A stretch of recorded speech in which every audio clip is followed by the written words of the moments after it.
What if Robert Baratheon found out the truth about Jon Snow? Let's explore the depths of it in the video. Varys slips into his quarters after another long small council meeting. This meeting provided ample opportunity to observe the Hand and understand who he is. The more he learned of Ned, the more concerned he grew. Truthfully, the new Hand was woefully unfit for politics. He was honorable, incorruptible, and honest to a fault. Yet he was also intelligent and observant. Already some of his little birds have reported that Ned has begun sticking his nose in matters he shouldn't. Should Lord Eddard begin to unravel the secrets of the Red Keep, it could bring the king's attention to the realm, or worse, even stabilize the realm. Varys reaches for a parchment and paper, quickly scribbling down a message to Gerold Darkstar. But for the most part, all eyes are focused on the tourney of the Hand. Its splendor and excitement are enough to distract the court from more pressing matters. Even Robert's outburst against Cersei during the tourney's first day is not enough to dampen the mood. But it does leave Varys with the perfect opportunity to approach her. What are you doing here, Spider? Has my husband sent you to check up on me? No, Your Grace. I am here on my behalf, though I am certain your husband is worried sick about you. I am here to discuss a pressing matter. Lord Stark has been behaving rather oddly. My little birds have reported seeing him across King's Landing in inns, blacksmiths, and brothels. Why should that concern me? These were the same places that the late Jon Arryn visited before his death. And why are you bringing this matter to me and not the king?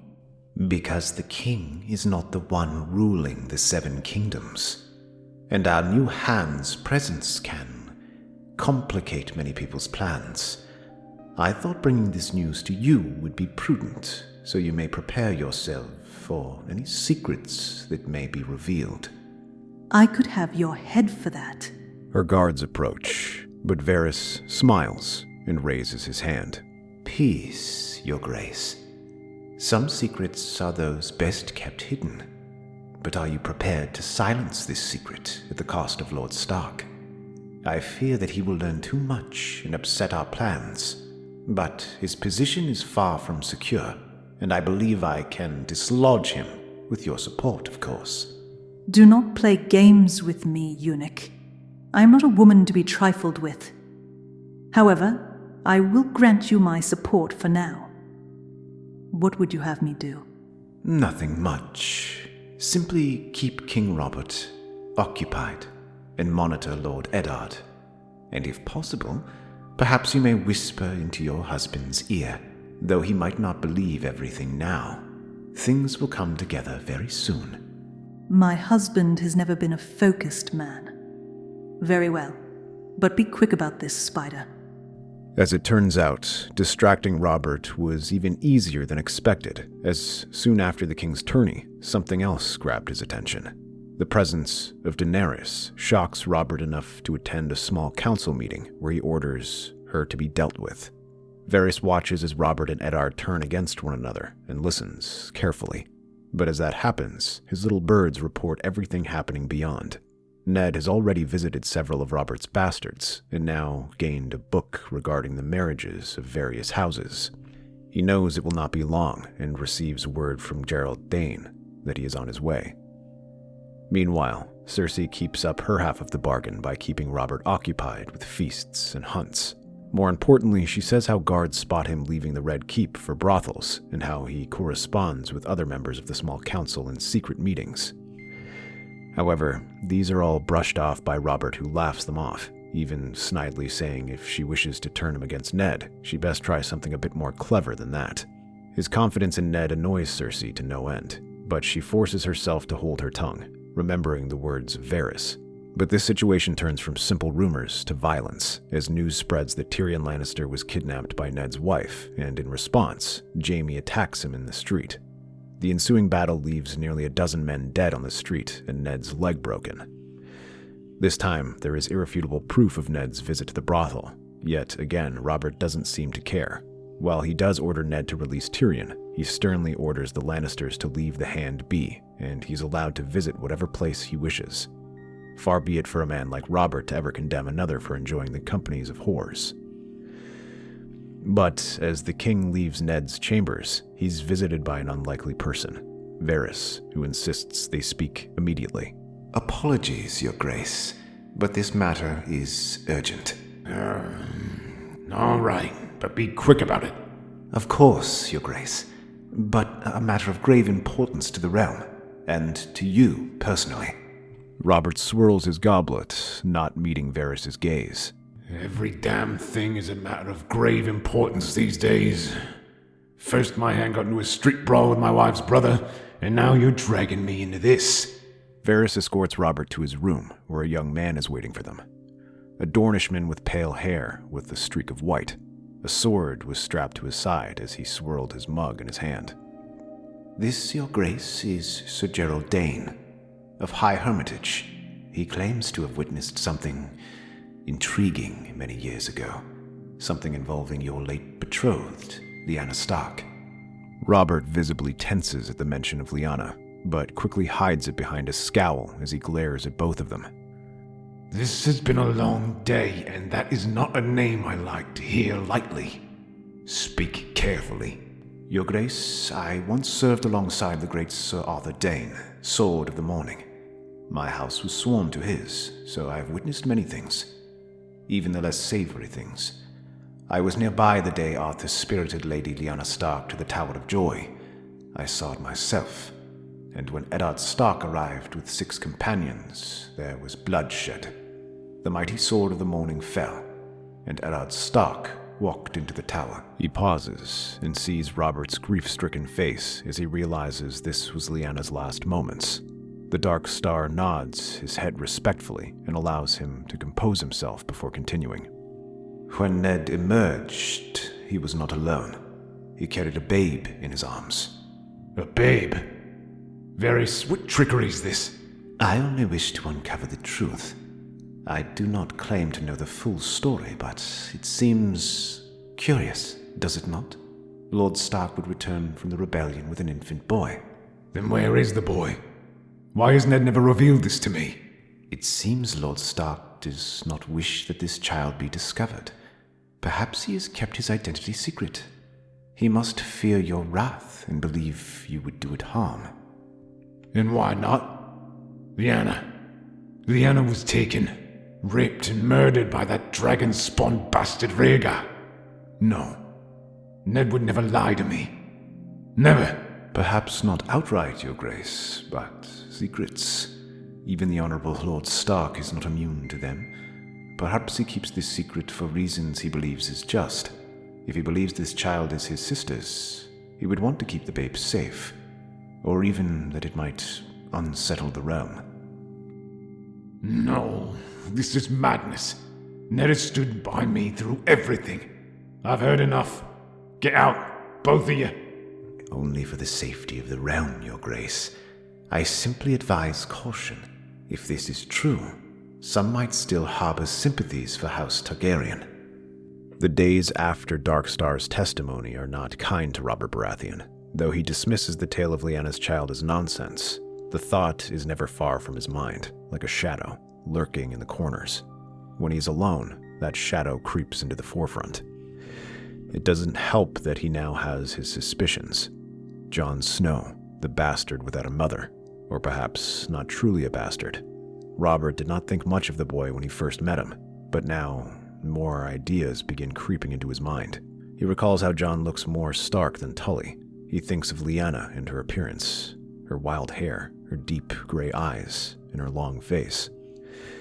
Could it truly be the case? But then he recalls that Jon Snow is now a member of the Night's Watch, and it would not matter. At least, that is what Robert tells himself. But with the seed planted, the crows grow ready to strike. Varys continues to whisper in Robert's ear, a word here, a suggestion there. It was enough to let Robert's doubts fester on their own. Some of these aren't even about the child, but other matters. Ned's investigation in the city. He talks of how Ned was spotted in a brothel. What could a man like Ned possibly be doing there, unless he is plotting something else? But it isn't just brothels. He also visits a famed blacksmith and several inns. Could this be because he is buying weapons? looking for free riders and sellswords. Cersei's hand is far less subtle, criticizing Ned for being unable to control his house, with Catelyn's seizure of Tyrion as the prime example. To make matters worse, she's not heard of her brother's safe return. She warns that Tywin will not take these insults lightly. Even Cersei knows that Ned's honor cannot be directly questioned, so she mirrors some of Varys' rumors about Ned's activities. Although Robert dismisses these claims, the seeds are planted. Even then, he has his doubts. Secrets are one thing, but Ned is not the sort of man interested in whores. But Varys then simply questions what he is doing in a brothel to begin with, specifically a brothel owned by Littlefinger.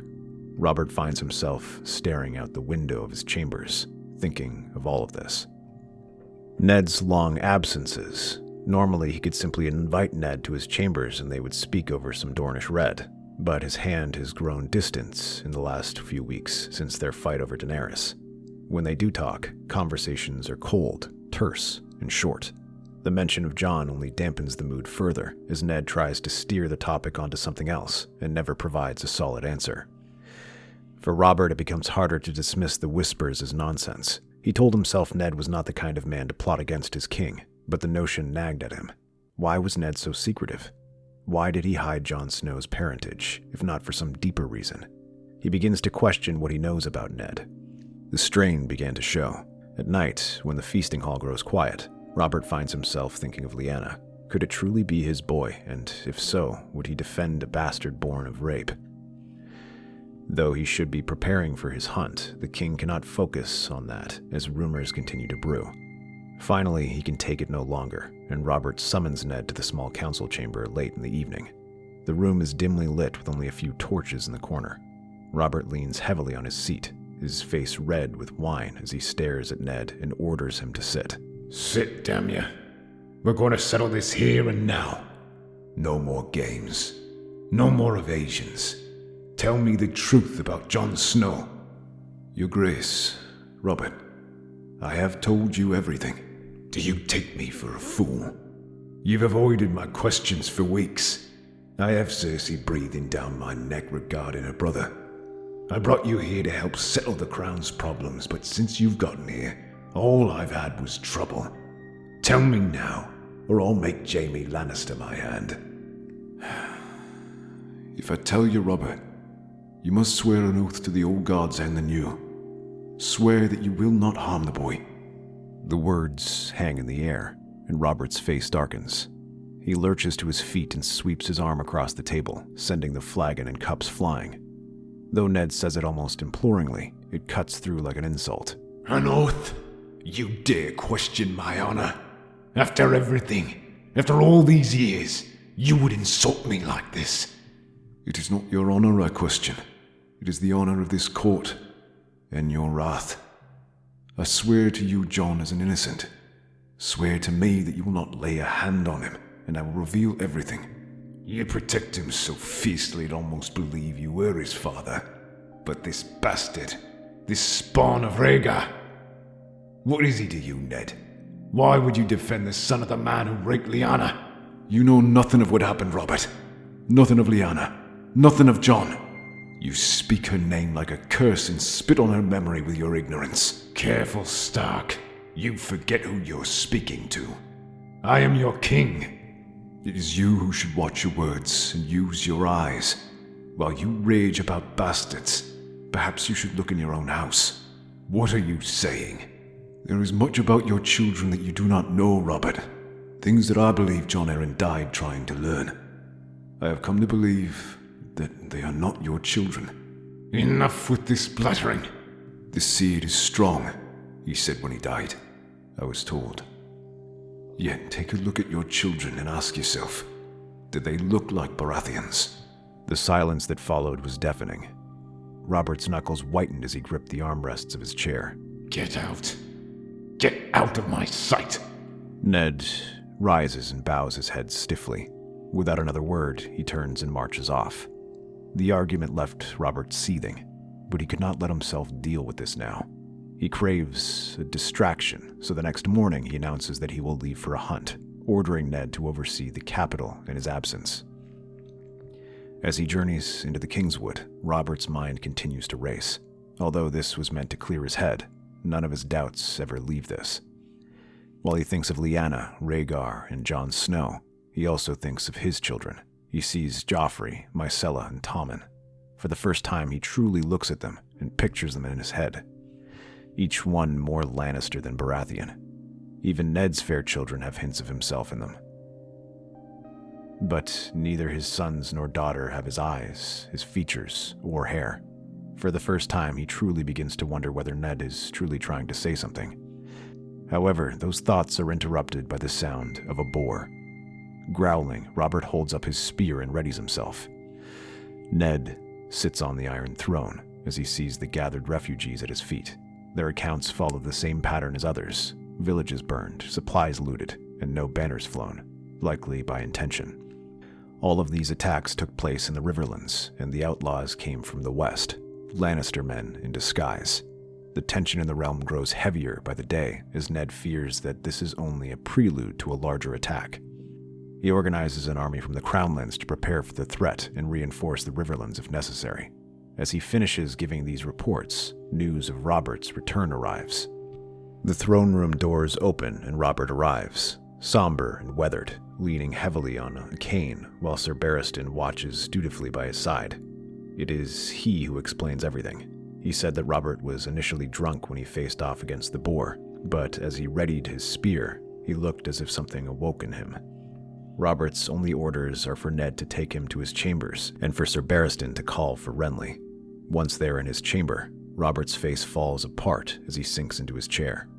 I've been blind. Blind to everything that matters. Blind to the truth. To my own house. To the goddamn lies I've been living with for years. Your Grace, don't play coy with me, Stark.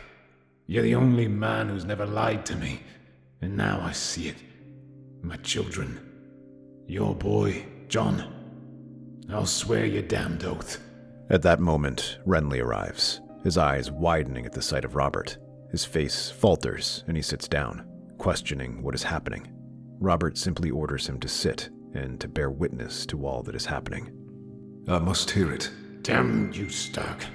I swear to the old gods and the new, to the memory of the only woman I've loved, no harm shall come to the boy. I swear it. Then you shall have the truth. His voice breaks as he speaks, but he manages to recount the events of the Tower of Joy, Lyanna's dying wish, and the secret he has carried ever since. He tells Robert of Rhaegar and Lyanna, of the boy she bore. When he finishes, the room is silent, save for the crackle of the fire. Robert leans back in his chair, his face pale and drawn. It takes them a moment to realize there are tears in his eyes. Then, suddenly, he laughs. A bitter, hollow sound. Rhaegar. Always Rhaegar. Even in death, he haunts me. I loved her, Ned. I would have given her the world. But she chose him. And now, her son. You swore an oath. I swore. And I'll keep it. The boy's safe from me. You're a witness, little brother. Remember that. Of course. 3 days. I'll hold court in 3 days. The realm will see their king, and they'll know I'm not dead. But by then, both of you will already be gone. Listen carefully. He begins to lay out his plans, discussing what he needs both of them to do. Their eyes widen at what Robert suggests. Renly calls it madness and questions what Ned told him, but Robert confirms he is making this decision on his own. Damn it, Renly. I have blundered through crisis and corruption, leaving the realm to bleed for my negligence. But this is my chance to make it right. I was a shit brother and an even shittier king. But I ask you this now. To do, if not for me, then for our family. So that people can look at our name with pride. Ned urges Robert to reconsider, but when he sees the determination in his eyes, he agrees. Later that night, a raven is sent out to Dragonstone. Throughout the next day, Ned secretly sends his household out in small groups of 2s and 3s. They are sent into the city to run errands and stay in inns and taverns. By the third day, Robert is at last holding court. He limps upon the Iron Throne, dressed simply and without his crown. Lords and ladies of the realm, for too long I have ruled this kingdom with a blind eye and a heavy hand. But the gods, in their infinite cruelty, have shown me the truth. My heir is not the boy Joffrey, nor is it the girl Myrcella, or the boy Tommen. The blood of House Baratheon does not run through their veins. The hall erupts into gasps and scattered murmurs. Cersei stiffens, her emerald eyes narrowing into slits. Before she can interrupt, Robert raises his voice through the crowds. I will not name a false king to sit this throne after me. My heir is a boy of true blood, born of my beloved Lyanna Stark, the son of a wolf and a dragon. Jaehaerys III of House Stark, better known to you all as Jon Snow. The hall erupts into chaos. Voices rise in protest, shock and disbelief. Lords and ladies all stare at one another in confusion, wondering if the king has gone mad. Few voice their support, and Cersei takes this opportunity. The king is feverish. His injuries have addled his mind. He is unwell and must be taken to his chambers at once. The lords and ladies all look at one another, the suggestion putting some at ease. She gestures sharply to Sir Meryn Trant and Sir Boris Blunt, who step forward hesitantly. Robert glares down at her, his face darkening with fury. You dare question me in my court, woman? I am your king. Yes, my king. It is my duty as your queen to see to your health. Please, my love, rest. Let us speak of this later, when your mind is clearer. Robert's grip on his cane tightens as he glares at the pair. Part of him wants to swing it at them, but then bows his head and allows them to take him away. He stares at the floor to make sure none of them can see his smile. In the throne room, Cersei searches through the court for Ned. She knows for certain that this is his doing, but as she scans the crowds, she finds no sign of him. Neither Ned nor Renly was even in the city anymore. While Robert was calling for court, Sir Barristan and Sir Aerys were both escorting the two out of the city. Sir Barristan with Ned and Sir Aerys with Renly.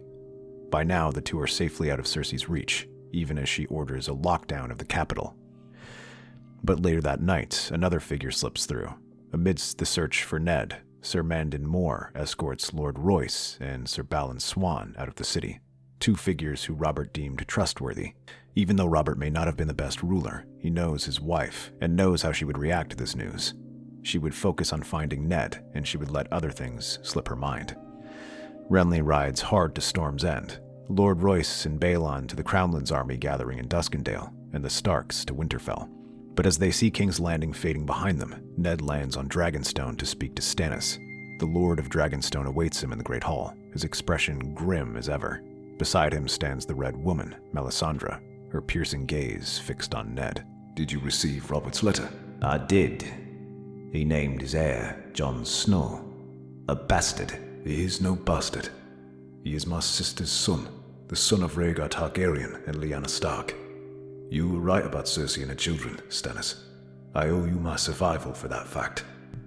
And yet you ask me to bend the knee to another boy, who is conveniently your nephew, and the truth happens to come out when you are in his hand. I can assure you I do not aspire for the throne, but the fact of the matter is, Jon requires advisors to guide him. You were Robert's most loyal brother. You can help Jon secure the realm. I will not bend my knee to some northern pup I've never laid eyes on. The true king is here, in Dragonstone. Rola has shown me the way to Azor Ahai reborn. Why would he kneel to a boy when the flames have revealed his destiny? Robert believed in Jon. He named him his heir. Will you truly defy your brother's last will? I will not pledge myself to anyone until I see him with my own eyes. If he truly is the heir Robert named, let him prove it. I will have the truth of it, one way or another. After dropping off the Stark household and family at White Harbor, Sir Barristan charters a ship to the Wall, where he is greeted by Lord Commander Jorah Mormont. He is surprised to see a knight of the Kingsguard this far north. but even more shocked to hear what he has to say. Jon listens in stunned silence as Barristan recounts everything: Robert's death, the truth of his parentage, and the naming him as heir to the Iron Throne. To prove his point, the old knight places Robert's crown on the table before him. Jon stares at it as though it might burst into flames. I'm no king. Even if I were, I swore my vows to the Night's Watch. Your vows were to the Watch, yes. You vowed to serve it, and right now we need men. One soul will not be missed, but 1,000 will be useful. As a king, you can give us the help we need. But I've sworn an oath. Lad, the dead are rising, and the realm is tearing itself apart. I think the gods will forgive you for breaking a vow this one time, for the good of the realm. Jon's gaze falls back to the crown, its gold glinting in the candlelight.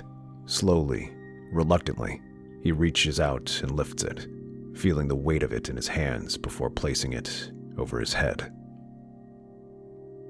Let's try for 3,000 likes. If we hit that, we'll make a part 2.